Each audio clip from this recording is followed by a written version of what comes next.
What's up, everybody? Thank you for tuning in to my channel. I am Cashmere Charm, and today on this video we will be doing horror stories animated.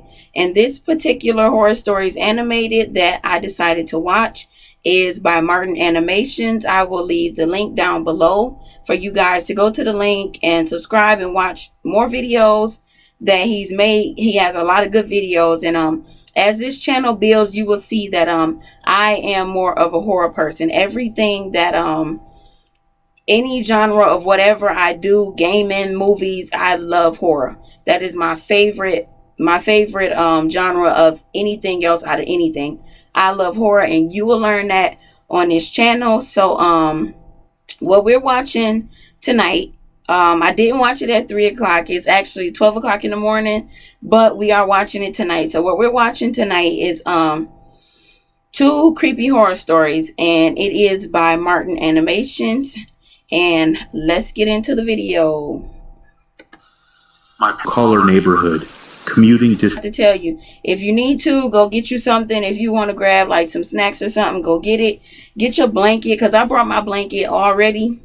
You know, I'm nice and cozy, so whatever you're gonna grab, go ahead and grab it. And while you're grabbing that, don't forget to like, comment, and subscribe down below.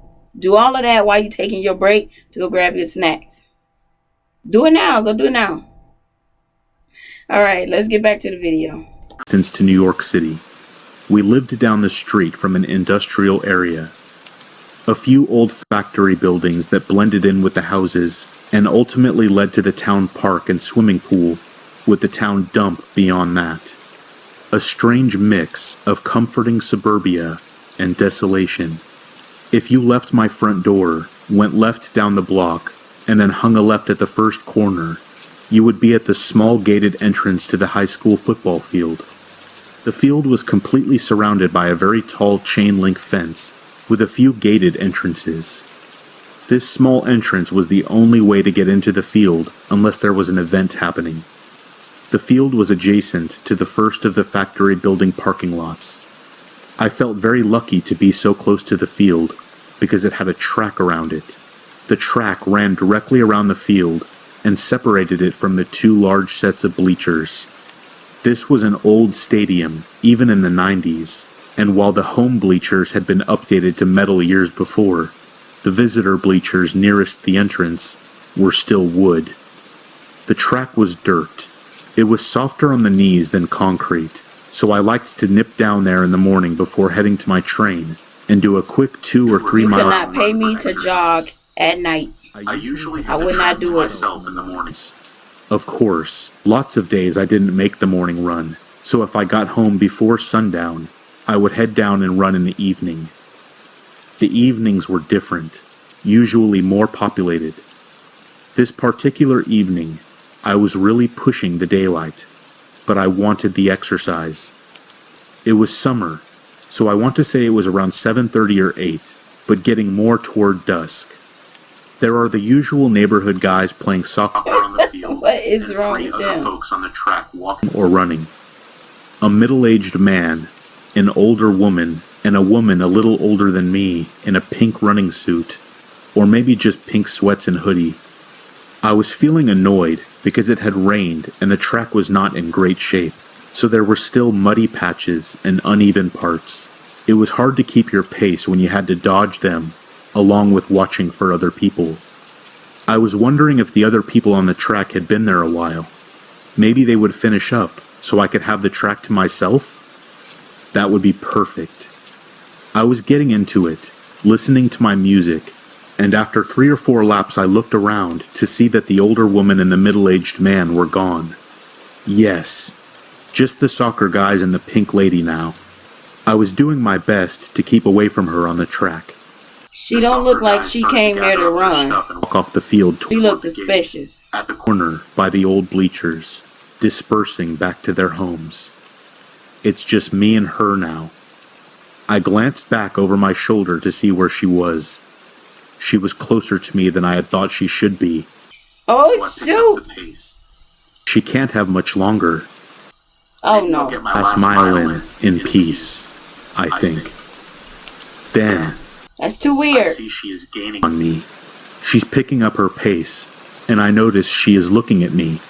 She's looking at me expectantly, like she wants something from me. Do I know her? I really don't want to get into a conversation right now. Run faster. As I'm There you passing go. the home side bleachers.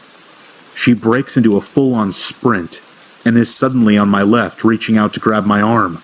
I'm startled. We both stop in our tracks, and I pull off my headphones. She leans in close and says low and slow, "I was going to leave earlier, but you were still here, and I didn't want to leave you alone." Oh. Great. I back up and start to cut her off and tell her that I'm fine, no problem. Okay. Maybe. But then She's trying to she help says her. it. "There's a man under the bleachers." At that point, I looked past her across the field, and I see him sitting under the old My bleachers goodness. all the way at the back, Look at him. against the cement wall, kind of blending in. I can make out the grayish hair, beard, and white tank top. Oh no, she would have told me that on the way home. A bucket, maybe? Watching. "I can't stay any later," she said quietly. "I have to go. Be careful." She starts to walk away. Why you gonna leave me then? Why leave? Said, "I'll walk out with you Yep, okay, walk because out. I have nothing to prove, Right. and I'm going to cut my run short tonight." As we headed out of the gate, keeping an eye on the bleachers, she said something that stuck with me. She looked up at the tall fence around the narrow opening and said, "One way in, one way out." She got in her car, we waved, and I headed down the block to my house as she drove off. I told my mom about it, and we decided he may have just been a homeless man sheltering under there. I would still use the track while I lived there. Whew. It's your favorite family tradition. I would not to have drive stayed to there that long, familiar not beach even house to with stop and familiar wave. Like, faces. she would have had to give me a ride Make the new home. normal feel more Wow. like the old normal. Book the home that makes All the right. vacation. Everybody good? You need to get a snack? All right. Only if there were other people. Man again, and I never saw the pink lady again either. I did see the soccer guys and the older woman and middle-aged man, and lots of other folks, but not her. When I think That back looked on like it, a man with a it halter still top on. freaks me out that I ran past him several times that night That's like and a did not man. notice him. And I wouldn't have noticed him if it wasn't for that nice woman. She purposely stayed with me and made me painfully aware of how often I was running in what amounted to a cage with just one way in and one way out. Oh, one way in, one way out. Got it. Well, that was nice. At first, I thought it was the lady in the pink. It's called Mount Pinson. There really wasn't anything around, just houses. Nothing like a neighborhood in the traditional sense. No stores, nothing. We had one police officer, and he was pretty friendly. He was my best friend's uncle. He would often let us ride around with him because nothing really ever happened. There wasn't a recorded murder or anything beyond someone being drunk and a public nuisance. He didn't even arrest people for that. He would just ferry them home. We had this lady who was all alone. Her husband had died a few years earlier, and she was very lonely. She called this one cop over everything. If some kids were in her yard playing, she would call this cop, saying she was being harassed. She did it because she was lonely and just wanted the company. No one could figure out why she wasn't just nicer to the kids or anyone around the neighborhood. One day there was this new kid kicking around near this little spot that we liked to hang out. It had a nice climbing tree and a rope swing. My friend and I, being interested in this kid, introduced ourselves. He told us stories of living in a big city and how fun it was. We were mesmerized at the time. He taught us some new games to play. We generally had a good time. Unfortunately, his father was a real jerk. It turned out this kid was the mean old lady's grandson, and his father had lost his job and went back to stay with his mom while he recuperated. Since the kid was around, she had warmed up a little to us and would invite us over for snacks and stuff. We obliged, being kids, because we were always down for some free treats. One day, the new kid never showed up to our little spot again. We figured he was busy with his grandma and was just doing other things. A couple of days went by, and my friend told his uncle. His uncle said that he would take a look. He let us tag along because he never imagined anything weird happening. It took about 10 minutes to make it up the windy dirt road to her house. It was quicker just to walk through the field. It took maybe 2 minutes to do. Well, we got up there, and he instructed us to stay by the car, and we obliged. He knocks and knocks. No answer. Their car is there. He knocked again, this time louder. No answer. So he circled around to look in the back.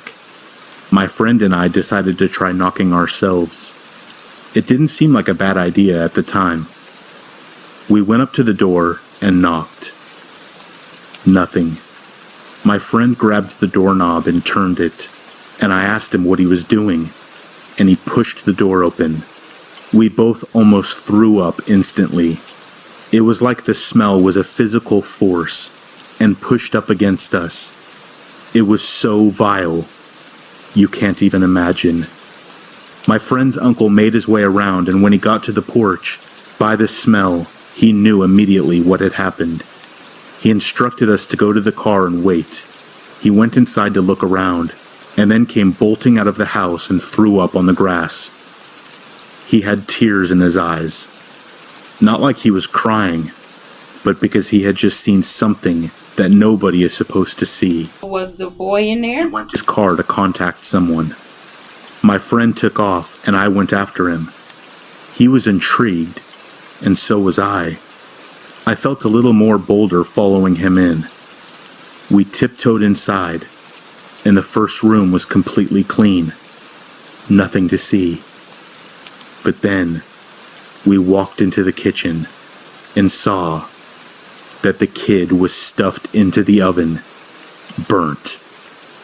He had clawed at the glass front of the door and actually scratched it. You could see his hands, his face.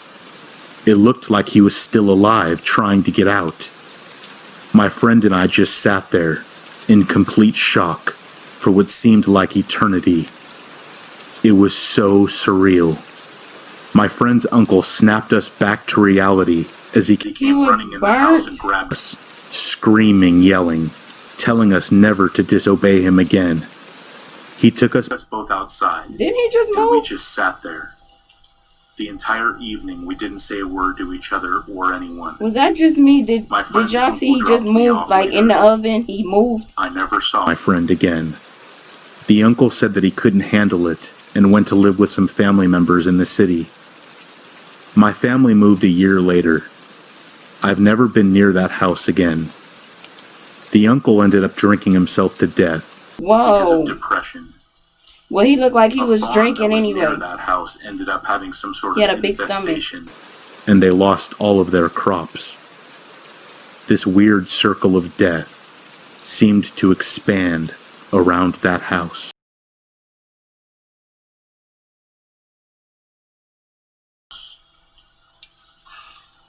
Oh my God.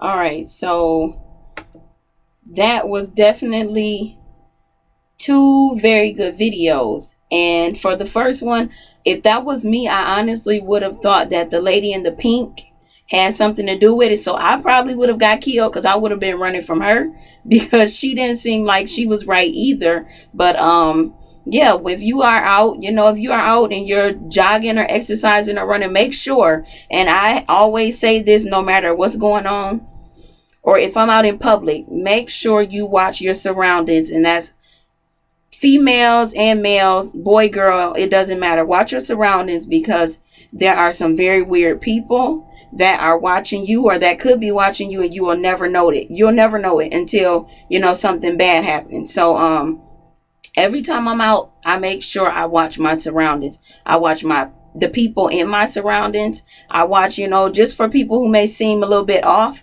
I watch that, because I was in a store one time and a guy was in the corner talking to himself and about to fight himself, and I left the store immediately. You know, I don't want to be around any of that where, you know, people are acting weird and I'm still moving as if, you know, nothing is happening. So make sure, a lesson from that first video, you watch your surroundings. And that second video, I said the guy looked like he had been drinking, because I guess my nurse instincts kicked in, and you could kind of tell by how big his stomach was, you know, that he might have been a bit of an alcoholic. But, you know, we're not talking about that right now. But you can definitely tell that something wasn't right with the uncle. So kind of messed up, you know. So it's like you know, not a lesson that I have to tell myself, but definitely, like, if you and a friend are, you know, outside playing or plan on walking to the park together, no matter what age you are,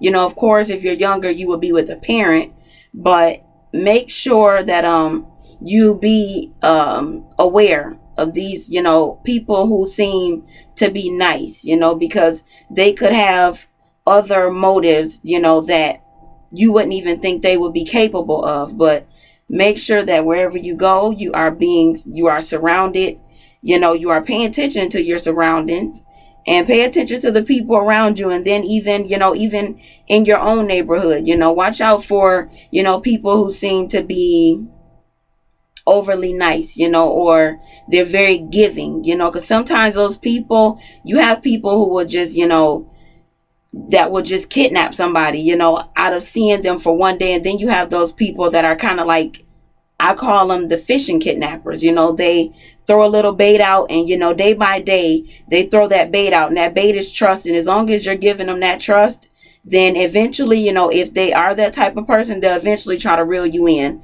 for the final time with something else. But thank you guys for watching my video.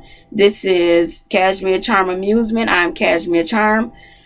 Tune in next time. Make sure you like, comment, subscribe, and don't comment on my hair. I was having a messy hair day. You know, nobody's perfect, so messy hair, don't care. I was mainly in the house all day, but thank you guys for watching, and I will see you guys in the next video. Bye.